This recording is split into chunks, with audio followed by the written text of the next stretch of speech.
I believe HKP. Yeah? Okay. HKP is the chief honcho here. Yeah? Yes, thank you, Richard. Good afternoon and welcome to the Ghana Center for Democratic Development. This year is our 25th anniversary and also the 30th anniversary of Ghana's transition to democracy in 1993. So it's a very busy year for us here at CDD. And we are delighted to be hosting today one of our important resource persons, Dr. Osae-Kwapong, happens also to be a Democracy and Development Fellow at CDD. So the D&D Fellows are essentially a group of non-residential governance experts and scholars, most of them based outside of Ghana, but who are either Ghanaian or are focused on tracking developments in Ghanaian democracy. And we thought that one of the ways we could help turn our brain drain into a brain gain was to target this group of Ghanaians abroad and bring them into our policy discourses and our conversations around governance and democracy and the like. So about 3 or 4 years ago, we initiated this program called the Democracy and Development Fellows. And Osae-Kwapong, John Osae-Kwapong was very easily among the first batch of our fellows because we, of course, had become familiar with his interest in the same things that we as CD are interested in.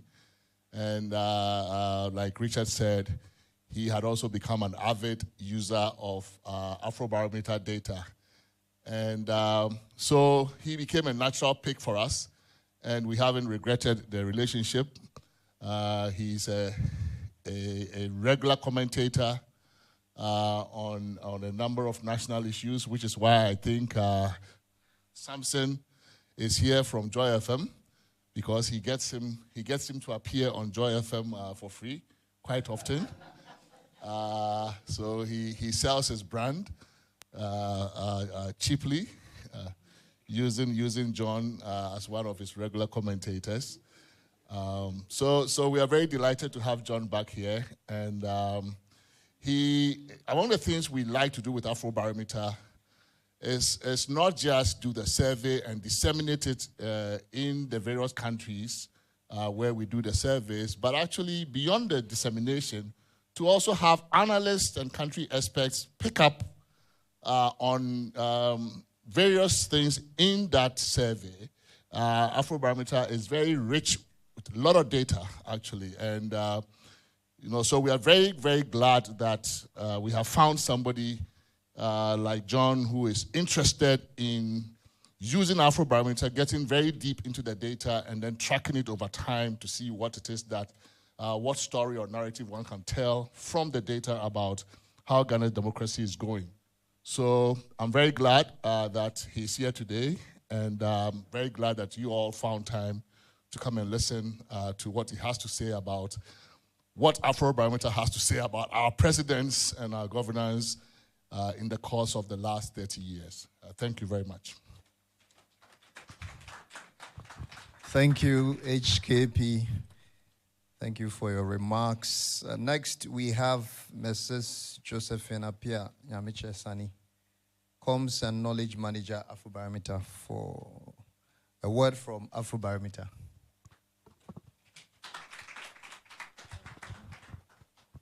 Hi, everyone. It's an honor to share the remarks from Afrobarometer at this special book launch. First, let me talk a little bit about Afrobarometer and what we do.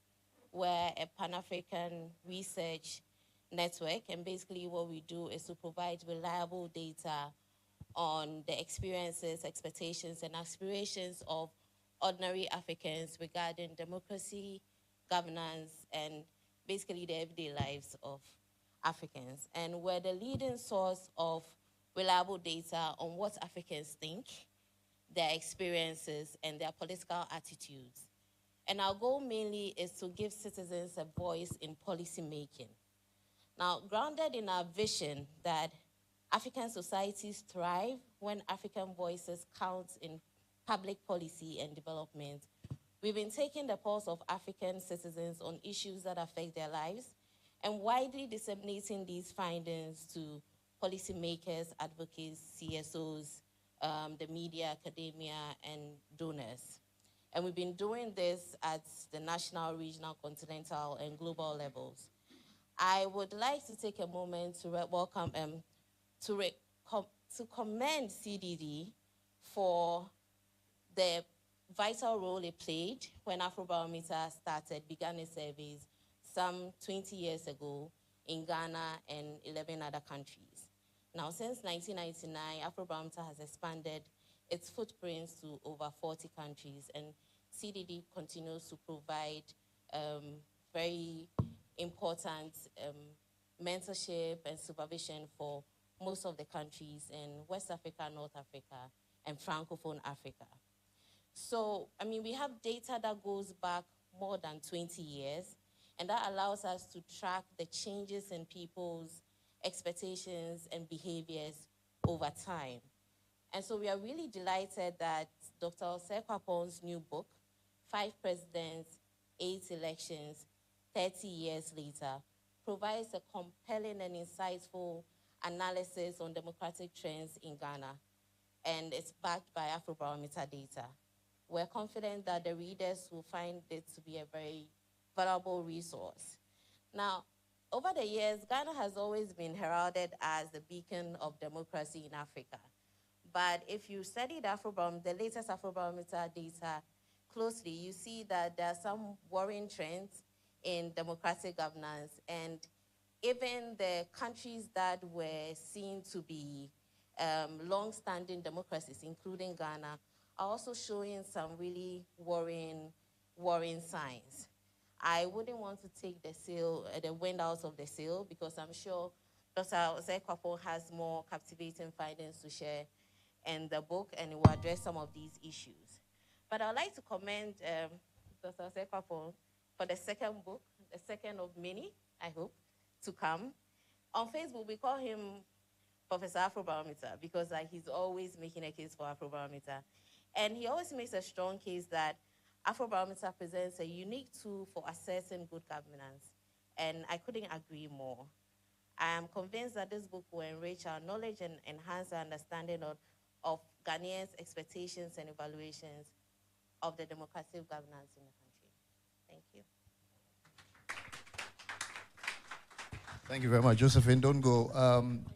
Dr. Kwapong is going to present to you the official copy for Afro. I only give them one, or you give them like 20?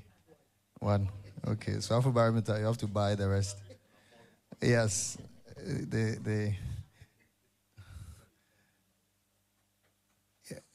And as a self-appointed commercial manager for Dr. John Osae-Kwapong, that aberration with Samson Ayeni needs to be rectified. So invoices will be coming your way in the next few days. Okay, next on my list or the agenda is the introduction of author by my senior, Mr. Yao Ejepong. Now, this man back in the 80s was the works prefect in our school.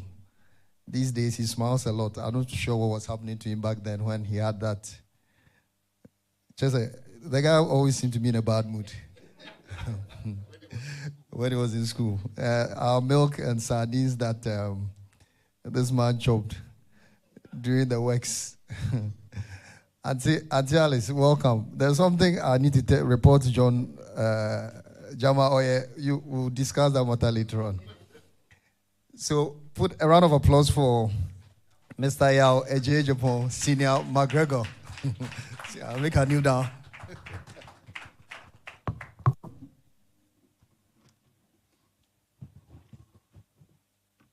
Good afternoon once again.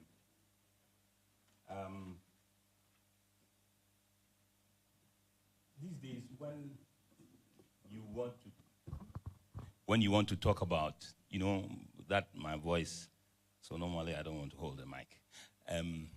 When we are talking about the 80s, people say, so I get scared. But we go a long way back, yes, in the 80s. And John asked me to do this introduction. I said, man, tell me what you want people to know about yourself. And he sent me an email of half a page. PhD holder. I said, okay, well, you know him. He's a Kwapong, and he's a Catholic. So I understand that. If it had been my Ashanti brothers, I'm sure we would have 2 pages. Please don't tell them. But indeed, I'm honored to be introducing the author who will be launching his book today, examining 30 years of uninterrupted multi-party democracy in Ghana. He currently serves as the Associate Provost at the City University of New York's Baruch College, where he is responsible for strategic planning, assessment, and accreditation. He has for several years taught courses in research methods, data analysis, comparative politics, and political economy at quite a few universities in the United States. As you've heard, he's a Democracy and Development Fellow with CDD-Ghana. And over the years, he's been bombarding us with insightful writings on matters of governance in Ghana. There are several of these pieces on the CDD-Ghana blog, or you can find it in the Daily Graphic politics section every Saturday. Again, as you've heard, he's known as the Afro-Barometer man. Not a day will go by with this guy not to bring Afro-Barometer in discussions. So I am not surprised that today he's going to launch a book entirely based on insights from the Afro-Barometer survey. He's a trained political scientist who is passionate about democracy and good governance and believes that that is the panacea for development in his country of birth. Ladies and gentlemen, a friend who has stuck like a brother, my one and only Akontapa, Dr. John Osae-Kwapong.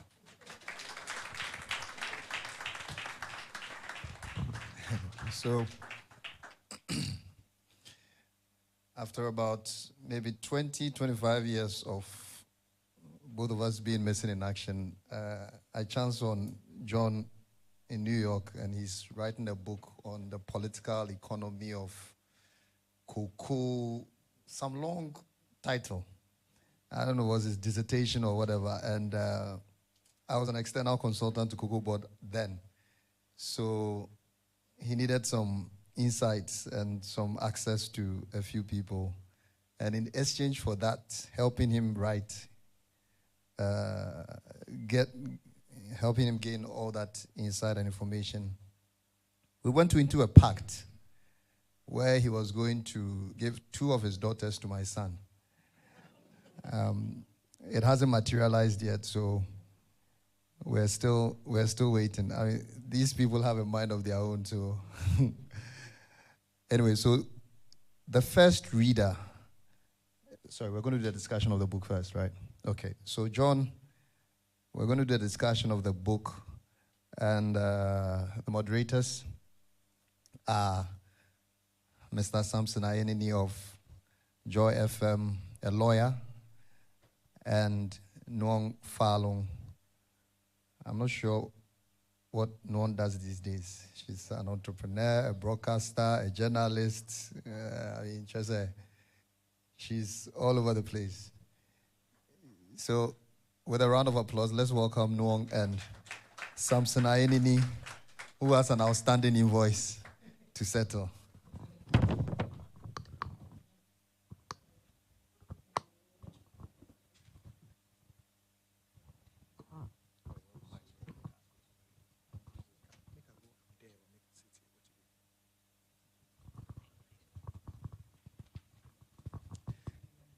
Good afternoon, everyone. It's a great pleasure to welcome each and every one of you to this book launch this afternoon. Thank you so much for honoring the invitation. Nothing gets me more excited than statistics, research methods like Felicity is saying and talking about Afrobarometer. Especially these days that my team Chelsea is not doing well. I am even finding more time to actually play with Afrobarometer data. So thank you all very much for coming. I also want to say a big thank you to CDD-Ghana for our relationship since 2017. It's been an amazing, wonderful experience. I'm so thankful for the platform that they've offered to share my views, my thoughts, my work. I'm also extremely grateful to Afrobarometer for the work they do and making the data available for all of us stakeholders to be able to use that information as well.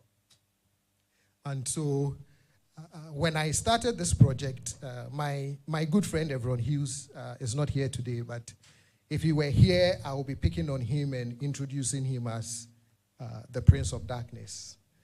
But way back in 2016, I was on a visit home and I did a presentation using Afrobarometer data. And one of the things everyone said afterwards was that, wouldn't it be nice if we instituted an annual Afrobarometer lecture so that this is not a one-off event? Later on, I gave it some more thought and I said, at that time, we had had about 6 rounds of Afrobarometer. We had had 4 presidents, and we had had 6 elections. So I said, wouldn't it be interesting just to construct an overarching narrative using the 6 rounds of Afrobarometer that we have so far? And so I reached out to Nana Ire-Damo and I said, Nana, I want to write a book on Ghana's democracy. He was very welcoming of the idea. We signed a contract in December 2017. So almost 6 years later, here we are launching the book that we signed that contract way back. Over that period, Nana would admit that I put his team through quite a number of challenges, least among them being the number of times I changed the manuscript. Even as recent as 3 weeks ago, they had to do another version of the typeset because I just didn't feel like I had told the story the way the story really needed to be told. And Nana, I am really grateful because you and your team were very gracious and very patient with me. So I'm extremely thankful. Along the line, once in a while, Professor Jimabwedi would also ask me, how is the work going? One time he said, you don't want the data to get too cold. But I think Afrobarometer data never gets cold. And even if it gets cold, all you have to do is just put it in the microwave for a few minutes and it's warm and fresh to be eaten again.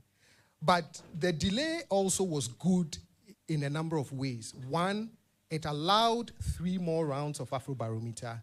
It allowed 2 more elections, and it allowed 1 more president.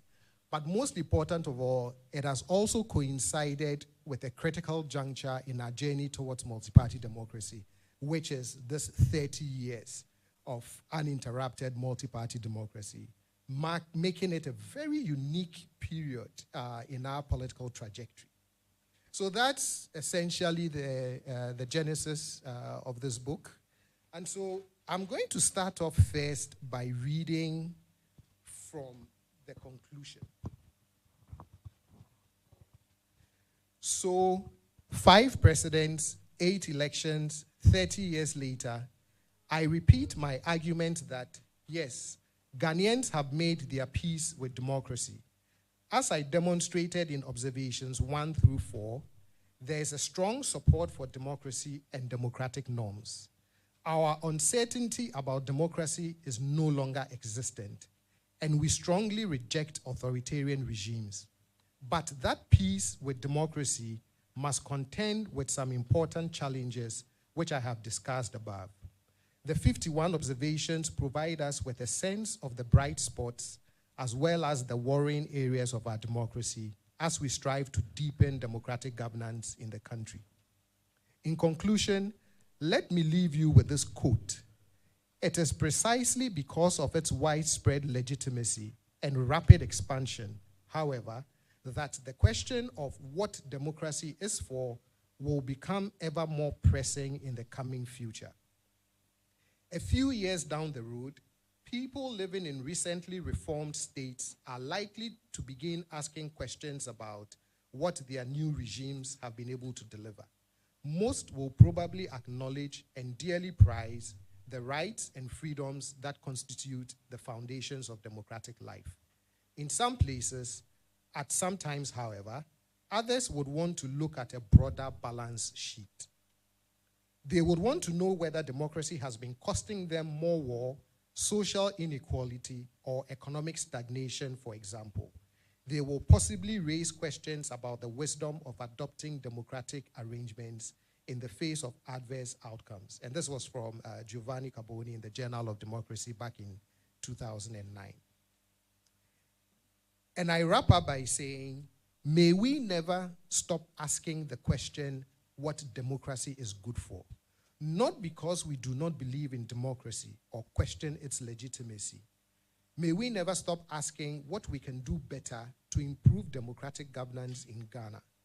We ask these questions because we must strive to continuously improve the lived experiences of citizens under this democratic dispensation. I look forward to the next 30 years and a sequel to this book, which I will title 10 Presidents, 16 Elections, 60 Years Later.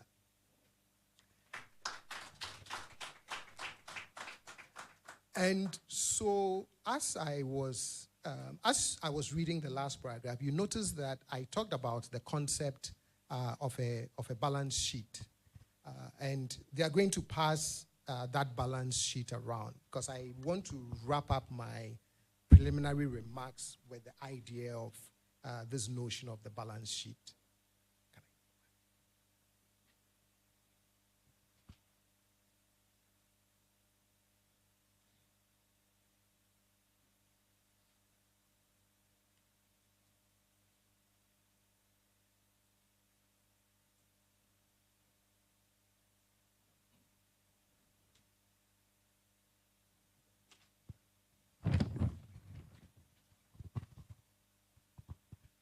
So I am not an accountant by any means. I don't even remember what I used to score in accounting in St. Peter's.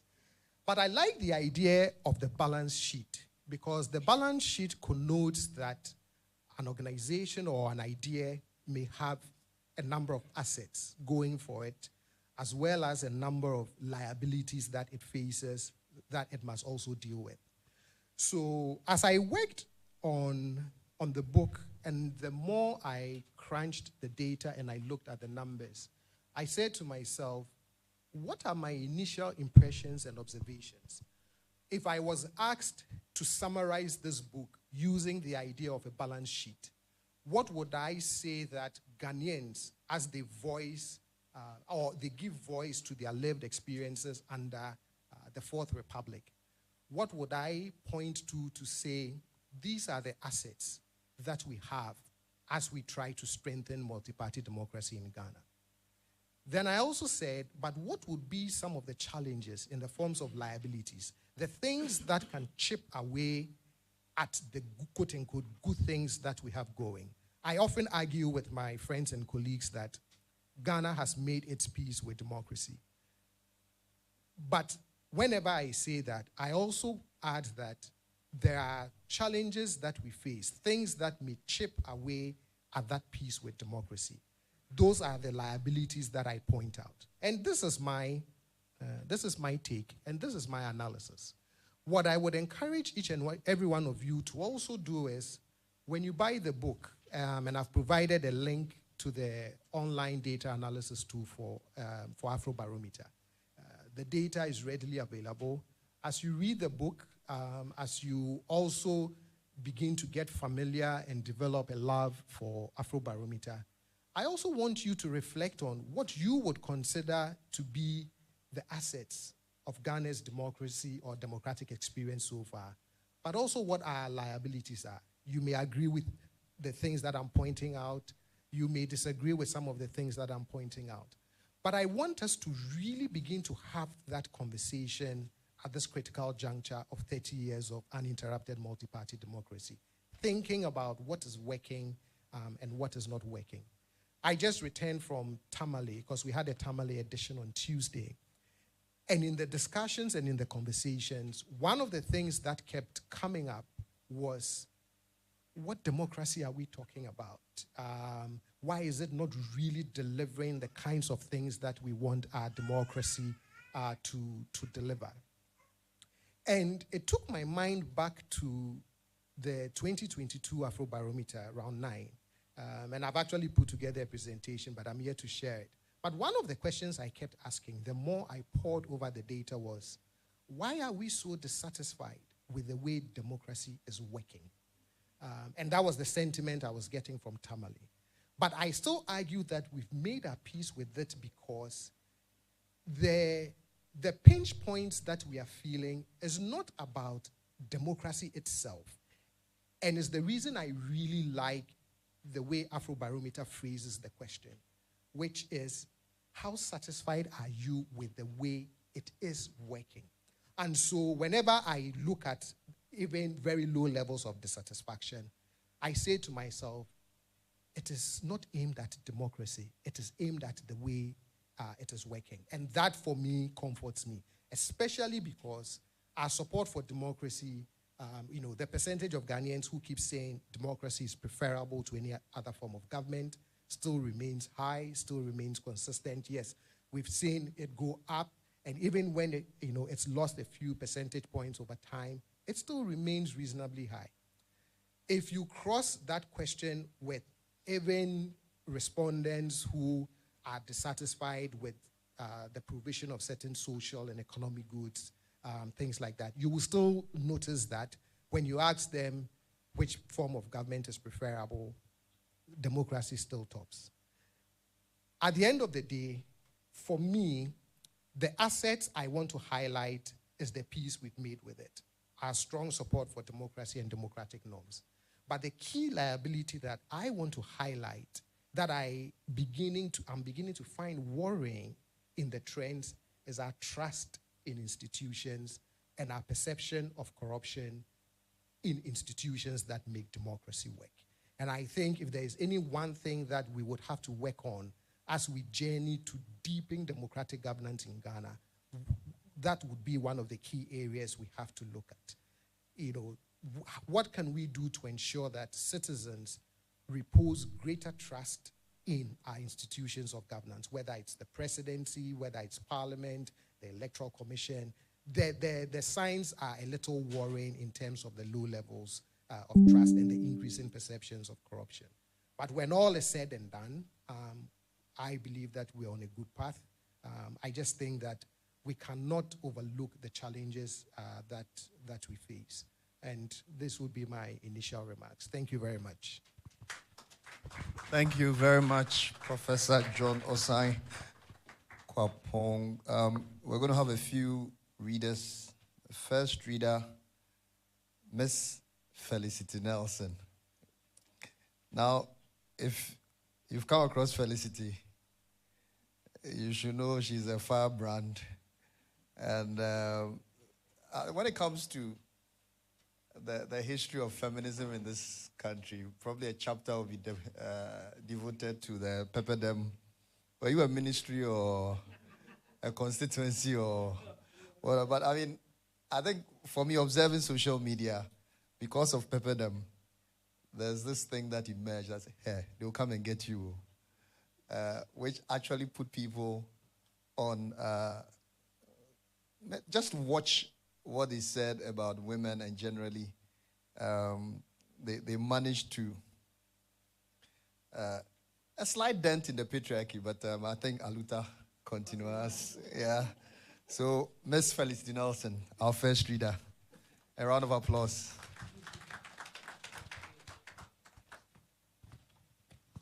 Good afternoon. Thank you for having me here. John, congratulations on your book. As a feminist, of course, I chose the gender sector because I think is an important part to this. I'm reading from page 95. So the book is 5 Presidents, 8 Elections, 30 Years Later, How Ghanaians See Their Democracy. Observation 42. Ghanaians generally express positive views about gender norms and equality. They are, however, less positive about how well governments have been addressing gender issues. To wrap up the theme on gender, I examined Ghanaian attitudes on their view about gender equality.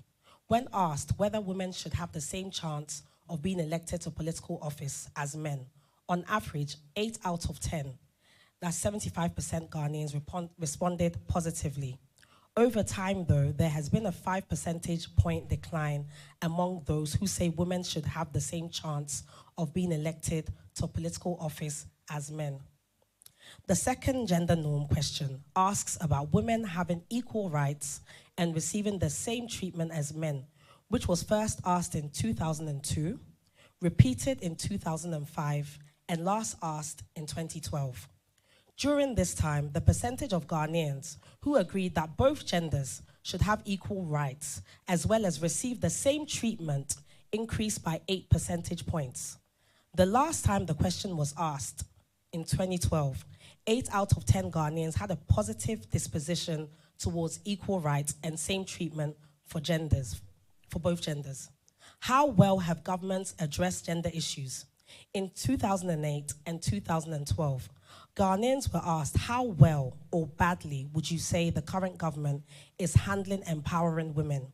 In response, about 8 out of 10, that's 86%, rated government performance well in 2008, with another 6 out of 10 rating government well in 2012. However, during that period, the rating of government performance fell by 15 percentage points. In 2017 and 2022, the question was framed as how well or badly would you say the current government is handling promoting opportunities and equality for women. In 2017, 7 out of 10 rated government performance well. However, when the question was repeated in 2022, only 4 out of 10, that's 44%, rated government performance well. That's the end of the passage. So as you can see, from 2017, it went from 68% to 44%. You know, feminists are not just talking. This is the reality. People are feeling it, not just feminists. Thank you. Thank you, Felicity. Our next reader is Mr. Ransford Brobe. Mr. Ransford Brobe. A round of applause for Mr. Ransford Brobe.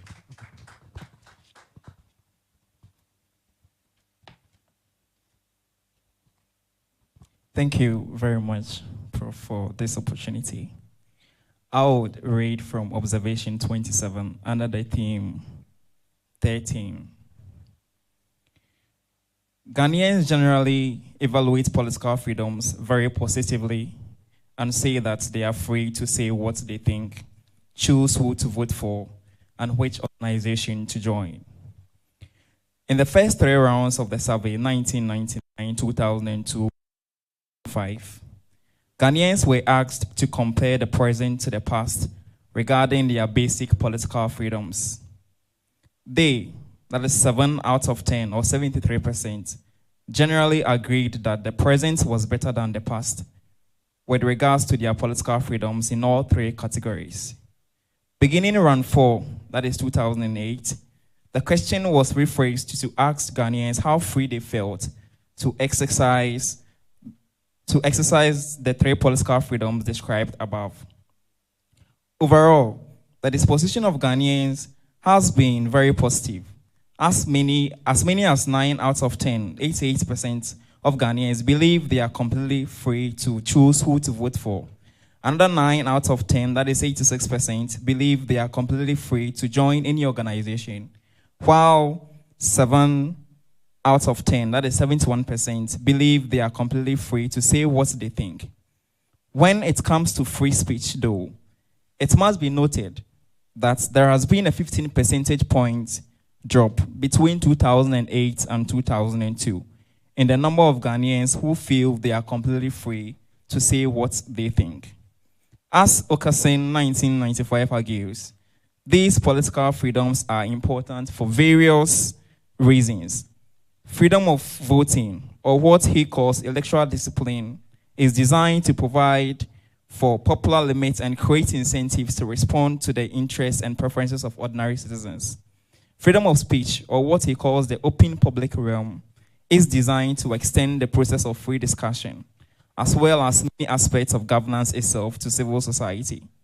We must take a look at the open public realm and why there has been a drop in the percentage of citizens who feel completely free about the political freedom to say what they think. The vibrant civic culture we demand for the sustenance of democracy hinges greatly on the ability of citizens to speak up in public spaces in all matters of governance. Thank you.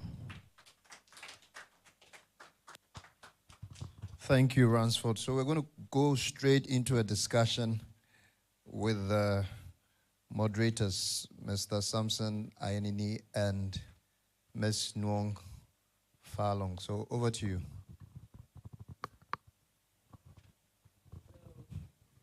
I was trying to get Samsons to start, but he's pushing it back to me. It looks like today is Research Methods Thursday, whether you like it or not. I'm not much of a student of research, but every time I have a conversation with Prof, I have to deal with that uncomfortable part of research methods. It reminds me of being in school and not particularly enjoying that specific class. Let's do our own small survey in here. At least I've learned something from you. Talking about freedom of speech, I am particularly interested in that because as a journalist, am I still a journalist? As once a journalist, always a journalist. As someone who's worked in media, and especially if you refer to media reports, there's been a recent one by the Department of Communications at the University of Ghana on the state of media in Ghana. And freedom of speech seems to be a very sticky subject within Ghana, outside Ghana, depending on who's speaking. I remember giving a speech one time, and I said, I think there is freedom of speech, but is there freedom after speech? That's a whole different question. You're free to say whatever you want, but are you really free after you say whatever you want, especially when you offend quite a number of people? So my survey is simple. How many of you feel 100% that there is freedom of speech in Ghana? Hands up if you think there's freedom of speech. Whoa, 100%. I expected more hands. But so raise your hand. There's freedom of speech, raise your hand. 100% freedom of speech. I didn't count up to 10 hands. One over there, 2, 3, 4, 5, 6, 7, 8. That's it. Just 8 people in this room think there's 100. How many of you think there is no freedom of speech in Ghana? Hey, okay. It looks like there's going to be a middle ground. Okay. How many of you think there's freedom of speech, but there are repercussions to what you say? Okay. Okay. Okay. Which means freedom of speech, but no freedom after speech. Prof, I want to hear from you in all your interactions because, you know, in writing this book, you get to interact with a lot of people. And I must particularly commend you for a second book in such a short time. I think there are a lot of people struggling to write, and you take 2 years and you haven't written 1 page, and Prof has written 2 books. So a round of applause for Prof, please. So in your interactions with people, what was the general feel? Do people think that there's freedom of speech? what exactly informs their perceptions? So to answer that question, you have to look at the key spaces in which we exercise those freedoms. And so I often look at a number of spaces. So I look at the media spaces, so radio particularly, because radio also tends to dominate the main source of news for most Ghanaians. So I look at our airwaves and who says what, when, and how. I look at our social media spaces, who says what, when, and how.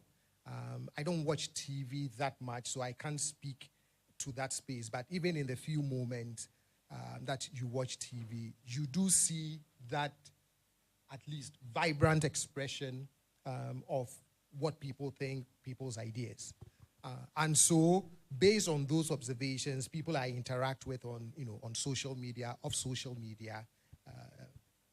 there really is a good sense of freedom of speech. But I also realize that there are times where there is self-imposed checks on what at least certain individuals want to say at what time. I, in particular, exercise a lot of care and caution in the extent to which sometimes I wade into matters of economics and governance all the way back several years ago. My good friend Kwame Sapwesiedo would always say to me, whenever I'm asked to do any analysis, I do analysis. It's the kind, he's like, I'm Catholic. Oh, sorry, I'm analysis. I don't want to offend anybody, things like that, right? But that is also because I think there are moments in which you can suffer personal consequences. Sometimes from your friends, the kinds of things your friends will say about you. For me, my experience goes back to 2015 when people who were friends, my own friends, thought that I had said something critical of a candidate for one of our highest office of the land.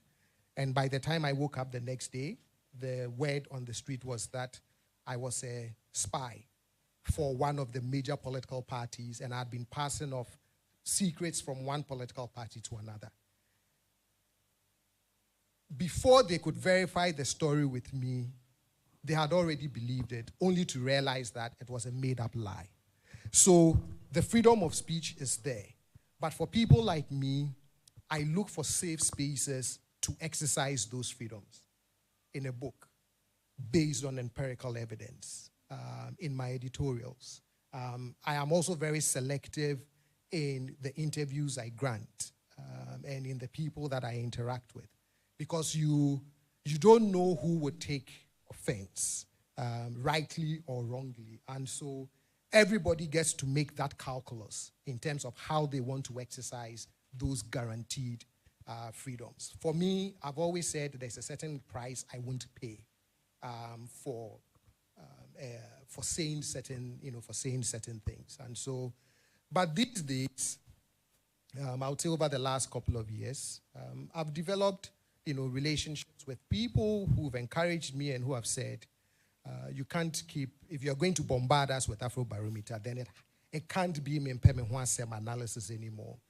So these days I try a lot to stop the Mempeme analysis, at least in some of the editorials in the blog post. I don't think you've stopped, but because I have interviewed you a few times, and that was my mental conclusion, that it's hard to get Prof to hit the issue. He will give you an answer, but he gives diplomatic answers, like the diplomats do. They never really say what they're thinking. They say what is okay with everyone. And I think there's, he talks about being careful, speaking in safe spaces, and that's a bit of self-censorship, which I do a lot. I don't know if everyone here self-censors, but a lot of journalists censor when they're speaking on social media, when they're speaking on air. And depending on where you find yourself, I mean, there are things I wouldn't say in this room that I would probably say in the newsroom. There are things you say on the newsroom that you will not say on air. So there's quite a bit of censorship there. I'm just going to pass this on to my senior to weigh in, maybe on that or something else. Right. And I like to move to another theme from a different angle from which Felicity, read with us. But I must also confess that looking at the book and in the manner in which you have themed from 1 to 20, it makes very easy reading. Once again, you look at the book itself and it doesn't intimidate you. You are ready to read and you feel like you want to read everything once and drop it. Knowing your background and beyond Afrobarometer, I like to refer to you, as a research methods man. Research methods has led me to, as a research student, to change my thesis topic 3 times, looking for philosophical foundations. So when I read and I discovered how easy it was, it flows as though it's conversational. So congratulations on that. But I discovered that you many times want to go back to your question about how we have made our peace with democracy, yet you are concerned about the dividends that democracy has not delivered. And you talk about the fact that it should deliver the bread and butter, issues, more importantly. Now, on observation 37, overall, both genders show strong support for democracy. Over time, there has been no significant change in support for democracy among women, while there has been a significant change in support for democracy among men. And you note in page 90 that when the year-to-year patterns are examined, overall, support for democracy among women remains unchanged. However, support for democracy among men has declined by 5 percentage points. Then, on observation 40, there are generally no observed gender gaps in the evaluation of how well governments have delivered the social and economic dividends of democracy. However, over time, there are 2 areas where the gender gap in evaluating is significant. Then 39, page 39, you say very obviously that democracy must deliver on the bread and butter issues of importance to its citizens. You are referring to the social and economic dividends of democracy.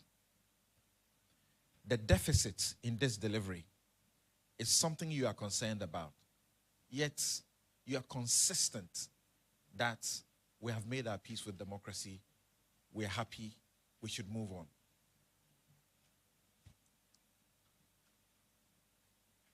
Yours is over there. Right. So, in your last statement, I don't think I'm saying we are happy, we should move on. But yes, I am very convinced that we've made our peace with democracy. That is because in the key indicators from the Afrobarometer survey, and in my analysis and observations that I use in making that argument, is 1, democracy is preferred to any other form of government remains very high. Disapproval of authoritarian forms of regimes remains very high.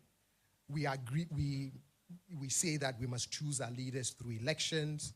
We believe in, oversight, term limits. So all the things that constitute democratic norms as captured in Afrobarometer via the lived experiences of Ghanaians, leads me to say, yes, we've made our peace with it.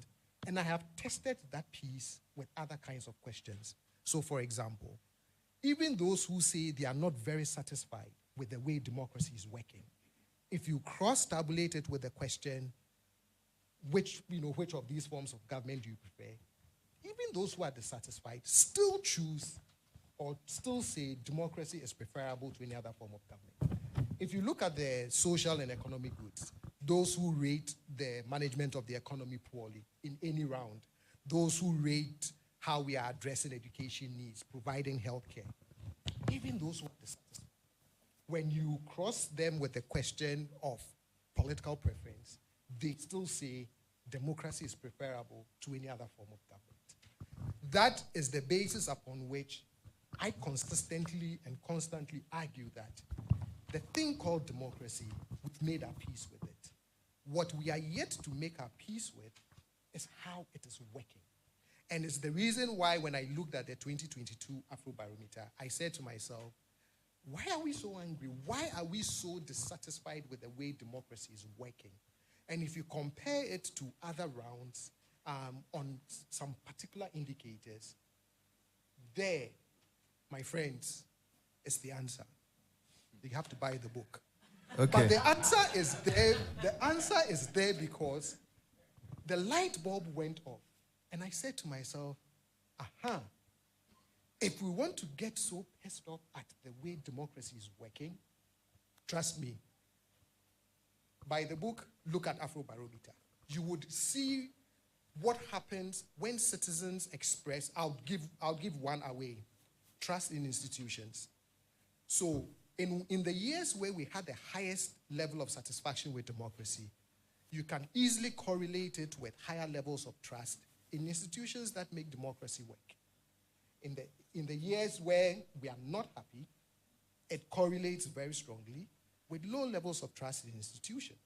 So, as for the peace, Samson, like I said, even if I have to give up Chelsea, I would and say we've made our peace with it. I know you're on a flight. Listen, let's get two more readers in, then you can go back to the discussion. So, round of applause for them. Next reader is Miss Esi Ahen around.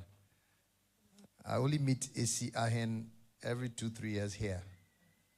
In the whole of Accra, I won't see her anywhere, just at CDD for a book launch.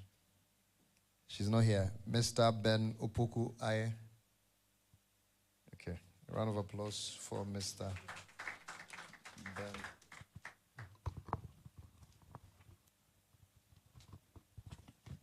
Thank you very much. It's a pleasure to be reading. And just to take the observation 25 again.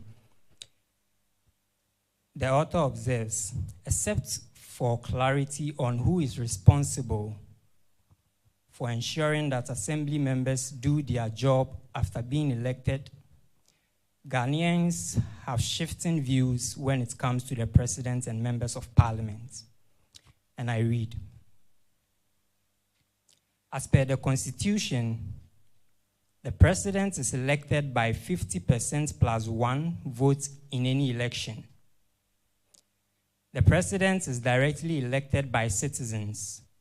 When first asked in 2008 who should make sure that an elected president does their job, Ghanaians began by saying that it is a shared responsibility between parliament and voters.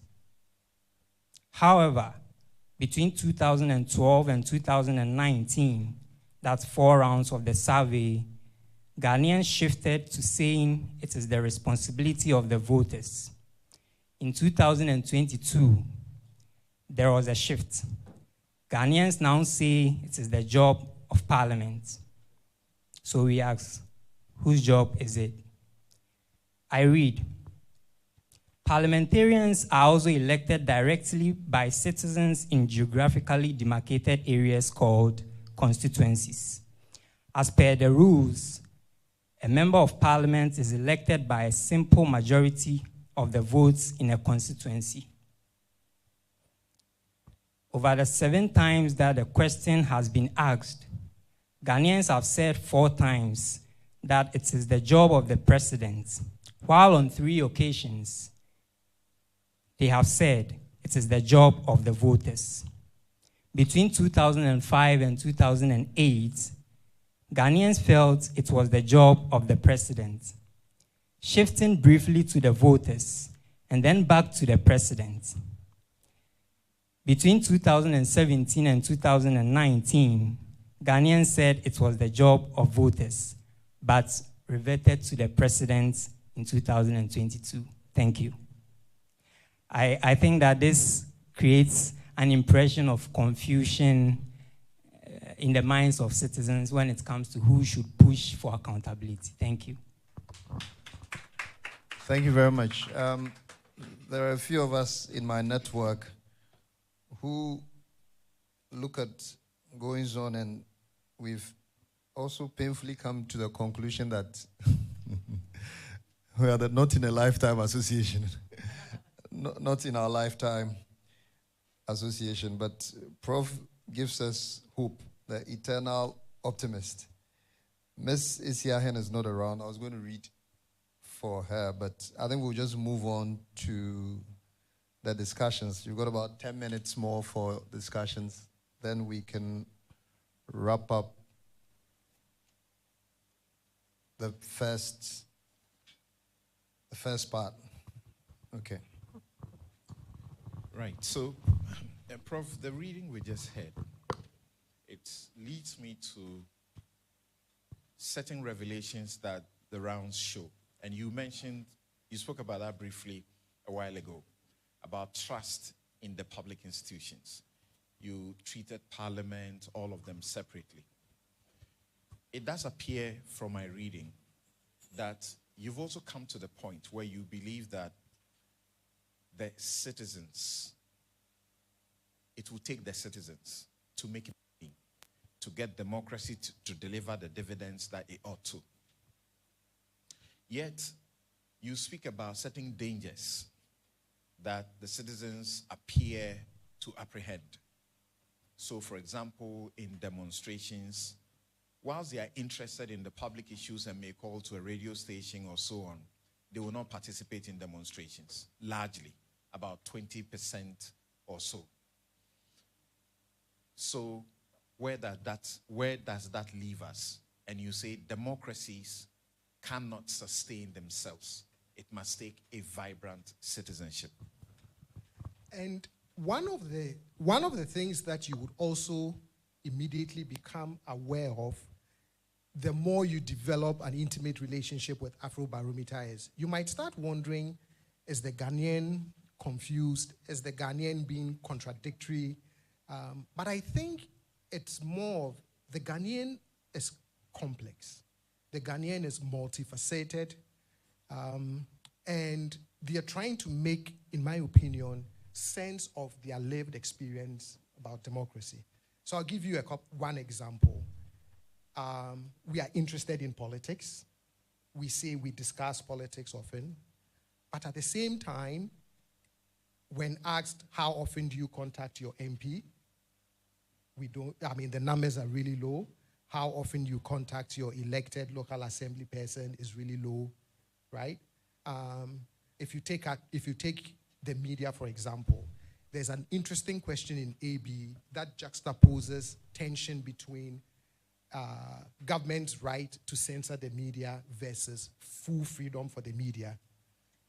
Over time, the gap is huge. Ghanaians back complete freedom for the media. But the same Ghanaians also do say that they don't trust information from either the public or the private media.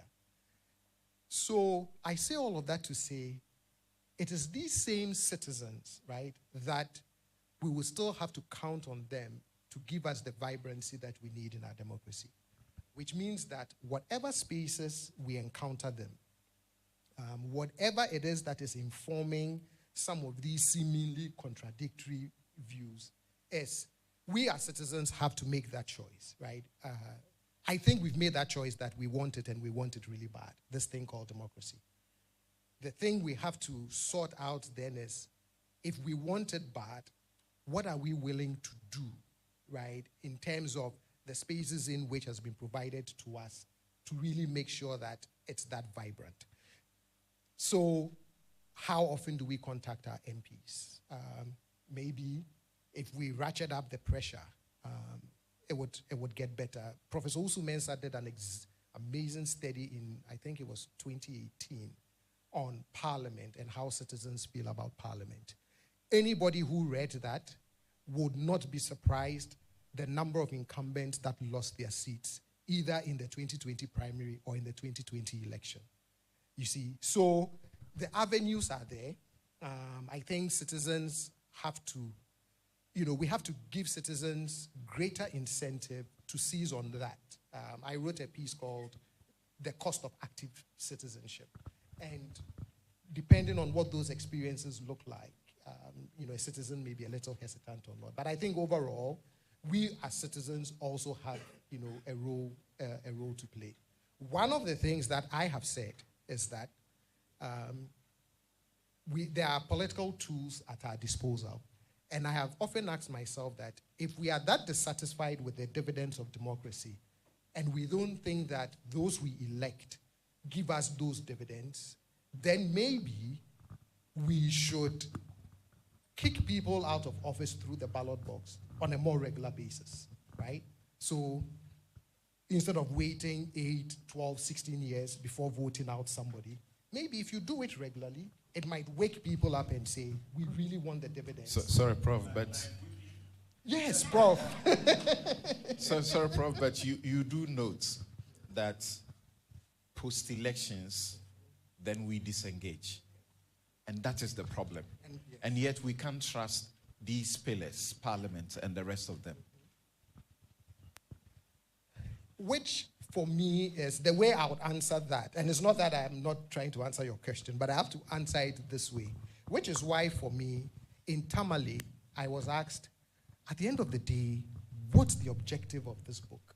And I said, if nothing comes from this book at all, I would want to see all of the key stakeholders use this as a framework for engaging in important conversations, whether it's those in the media, those of us in civil society, whether it's parliamentarians. I mean, we are coming up to an important election.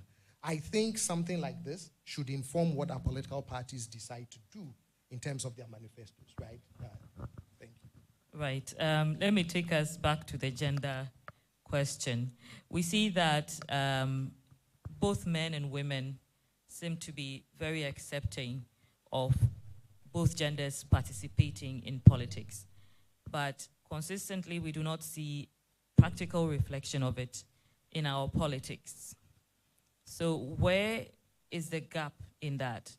And where does the burden fall?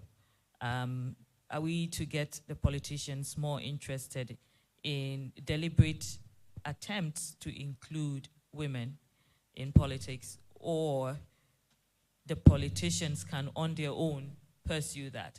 Who bears the burden? I think the burden is on the political parties. I think they have to be intentional. One of the things that I also work on in the US is issues of diversity. And I always say that if an institution wants diversity, it has to be intentional about it. And so if we really want increased women participation in our political spaces, we will have to be intentional about it, because we do have these positive norms or the beliefs about these gender roles. I think it was the most recent round where it was asked, do women candidates for office face? And there were a number of things that, it asked whether we think women face those things in political spaces. Generally, we tend to have these positive orientations towards, of course, we want more women in our political spaces, right? And so if there is positive disposition, then I think it is incumbent upon the political parties. If it wouldn't happen in election, whatever the challenges are through the electoral process, then the political parties have to be intentional. They have to structure and get the outcomes they want. If that means, let's say, in certain constituencies, if it's a woman MP there, you don't, quote unquote, allow anybody to run against them in a primary. Thank you. things like that. Okay. Thank you very much. What you got more you want to say? Yeah. We are running time. Thank you very much to the moderators. Thank you. Any thoughts from the audience? Let me allow one or two comments from there. Reginald, here you go. Thank you very much, Openi and him. So I congrats, Prof, for your book. If I hear you, I haven't read the book yet, but your reflections so far, I really have a hypothesis I wanted to have your take on. So in 1967, when the National Commission for Civic Education was launched by General Ankara, he made a profound statement that Ghanaians will be active partakers of their democracy. Do you find the gap currently in the data that you poured over in writing this book, that the inertia or laxity at the NCC level could explain some of the lethargy we are seeing in our current democracy? Very good question. How do I even answer that? So you're right. You know, if to get citizens to that level of civic vibrancy, right, the institutions or those who are charged with ensuring that vibrancy have to, provide those spaces, provide the education, the tools for citizens to be able to do that. And here, then, if the NCC, let me use another group as an example, because I think they provide us with a blueprint. Perhaps they had a different set of incentives they were responding to. But in 2016, there was a group that was formed called Professionals for Change. If you watch their blueprint and the energy, the resources that they put into ensuring that the candidate they wanted got elected, I always say that for civic engagement and vibrancy, we can look at them and adopt their blueprint, even if we have a different set of political incentives. We may be incentivized by issues of accountability. They may have been incentivized by wanting their particular candidate with a particular set of policy preferences elected. But I think, yes, the NCC can step up, but I think the other civic groups or civic organizations can adopt some of the measures, techniques that P4C used in other kinds of civic engagement work. Okay, I mean, could the incentives also be the kinds of political positions that they also, well, this one is a Mimpemu some kind of a...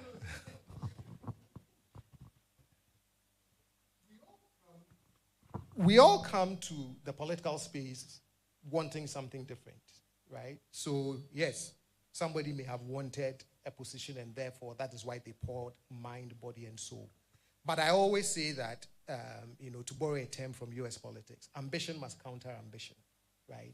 That is what would get us the equilibrium that we are looking for. Yeah. I remember one MPP guy, me chastising him and so on. He goes, when we were in the gutters, where were you? Okay, so it's purely a function of what your investment is and your return on investment when it comes to our politics. I want to pick up on this thing about MPs. In other jurisdictions, MPs hold surgeries. They hold surgeries. If you have an issue with local government, you have an issue with, in most parts of England, especially black minority areas, people with issues with immigration and so on. Do we have that level of engagement here with our MPs when it comes to surgeries? No? Okay, don't worry. Don't worry. It was a silly question. I raised my hands.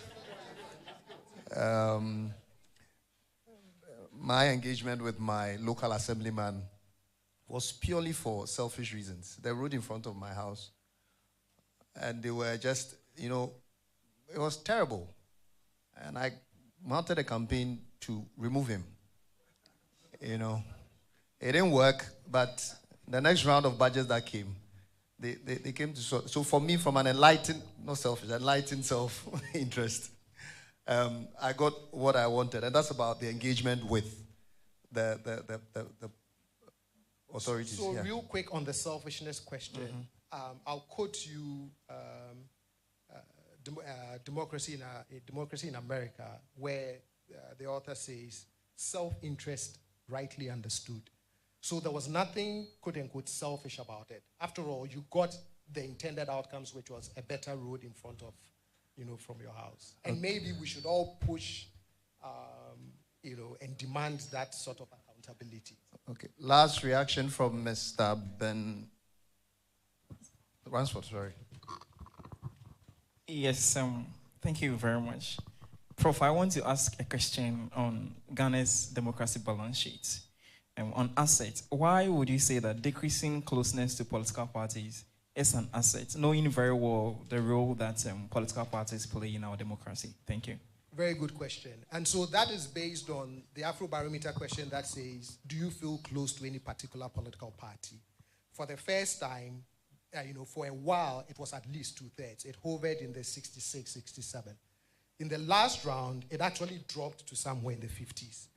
The reason I say it is an asset because I believe that polarization doesn't help, right? Yes, no political party in any democracy would survive if it doesn't have a core group of people willing to lay it down for the party. So I don't have problems with partisans. But the reason I consider that an asset is because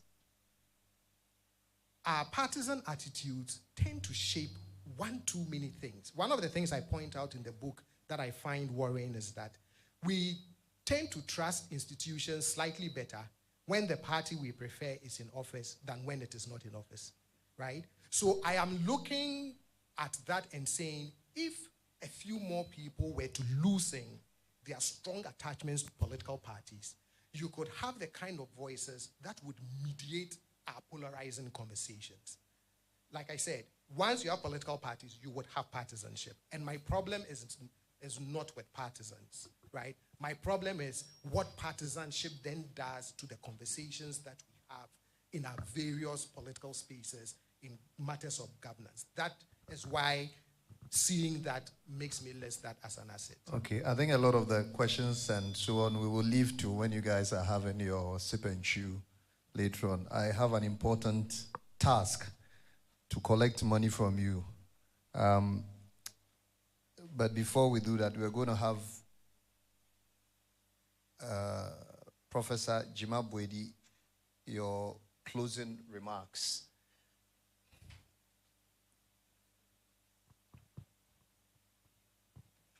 I thought you would collect the money before you closing remarks. But, well, there isn't much for me to say other than to express how profoundly gratifying it is to see Dr. John Osae-Kwapong continue to mine gold out of the Afrobarometer raw data. And I think he does set an example of what different kinds of policy actors, governmental, non-governmental, can do to use and deploy the Afrobarometer data and insights from it constructively. So keep doing that.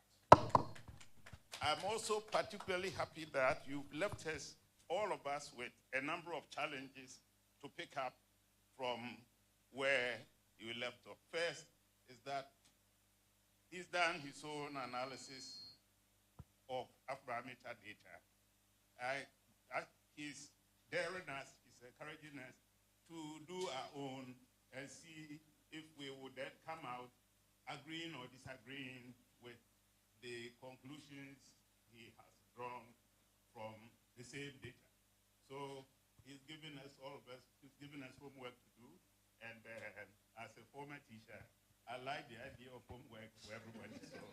So kudos to you. But I would also like to leave a little caution because I think we should also, it's paradoxical for me to be saying that, given my involvement with the Afrobarometer, but I think we should, I'll be careful to oversell the Afrobarometer data, and that there are you get a lot of insights out of that, but there are also a lot of insights that you need to get outside of data. And I think Reginald, right? Yeah, Reginald's question, looking at Ghanaian history, pulling a code from 1967 when the Civic Education Center for Civic Education was being launched. I think that question linked to your point about the civic illiteracy, the fact that some citizens, many Ghanaians, or few, not enough Ghanaians understand that it's the duty of citizens and voters to ensure that the president does his or her work well once elected, or MPs do their work well once elected, and so on. There's a whole lot of civic incompetence, civic illiteracy that we need to address.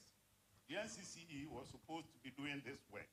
It just hasn't done it, and I think we need to recover that.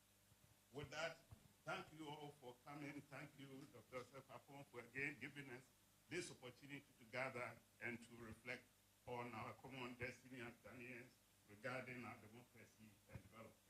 Thank you.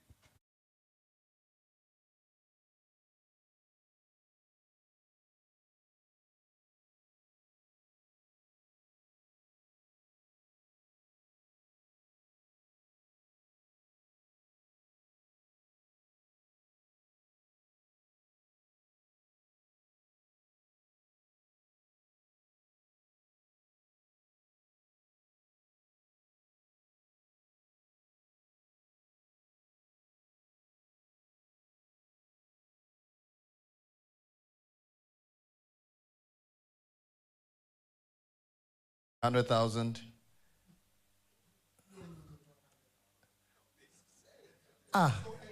Why are you behaving like your classic Osae-Kwapong, Ahobrasier?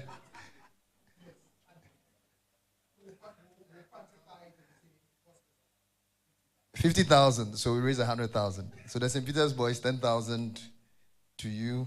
I've seen my senior, who is a big man with a suit and tie over here. I'm not even looking at him. Senior Willie Pohabi. Senior Sankara. There are some heavyweights here. My senior who deals with folks, I mean, we have to be politically correct here. Mental health issues. He's here. Guys, I'm serious, 10,000 from you guys. So, Mr. What's the book? Your friend, Mr. Wilson, what's his name? Johnny Wilson wants to be the first person to buy the book, Bettina Under Cold. I don't know if she also wants to give 10,000. So let me call Johnny Wilson, straight from the horse's own mouth. Not that he's a horse. I see the chief honcho of the Ghana Statistical Service over here, Professor John. Yeah. How much will you buy the book? Carry up.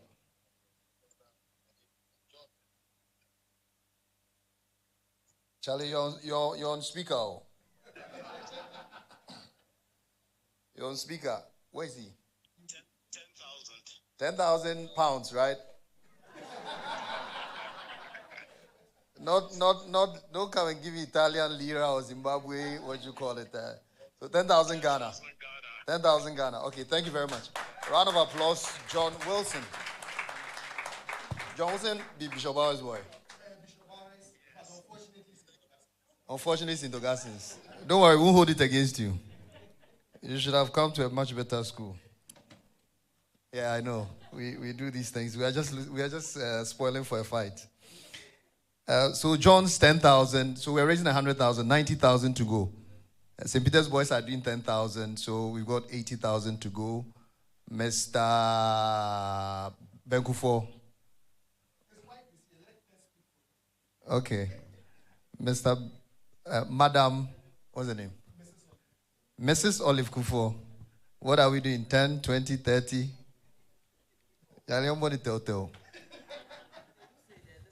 Oh, the sun. Even better. 20, 20. If the sun is here, they are 20. 10. Okay. So 30. We got 70 to go. We got 70 to go. Oboba, Rosemary. What are we doing? 5? 5. Later. Not later business over here. 5. Yeah. Who is making the notes? Bishop Bowers. Aso, what? 5? Don't your year group. 5 for your year group. So Aso's year group, they are doing 5. So that your Bishop Bowers mates, yeah? Okay. So you see a testament of how you are a jolly good fellow. People coming from way back, many, many years ago to support you. I count 1, 2, 3, 4, 5 St. Peter's boys here. So they are doing 2, 2, 2. So that's the 10K sorted out. Bettina. Where's Bettina? She said she'll call. I should call her. Okay. Let's go on there. This one, is it 50-50 or call a friend? Bettina. Bettina is the doctor, right? There. Okay.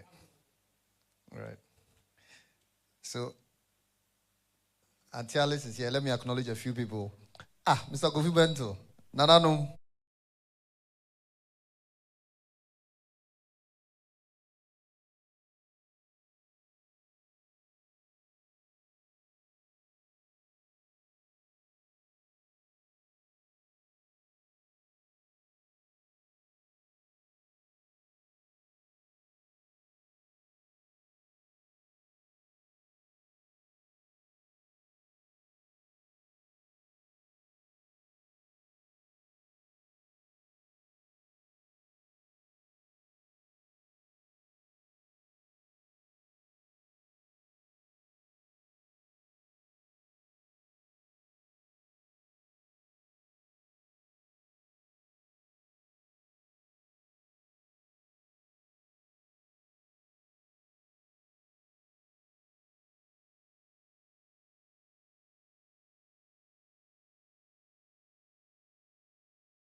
So 10, yeah. Okay, so we are 50. Well, since you raised to correct us, what are you doing to support us? You cannot be just interjecting without participate. You do 1,000. Thank you very much. Thank you very much. Rusek, yes. So one of the things John used to do with his sister when we were in school, was to promise the sister to all the seniors, betrothal in absentia. Just, and the poor girl didn't know what was going on.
You are based in Asakraka. Whether you went to Royal New Drobo Secondary School, Ronnie Dross. Is that where you went? Hey, 5K from your father. I can't be mentioning your hometown like that without charging you. So, Manfi is like an MTN just cut a sword to build state of the art. I've been following them. They're like, everywhere I go, they're like my case study for the work we do in ed tech. Okay. So, Nana will deal with you later. We'll come and... Professor Nima, I haven't seen you in a long time.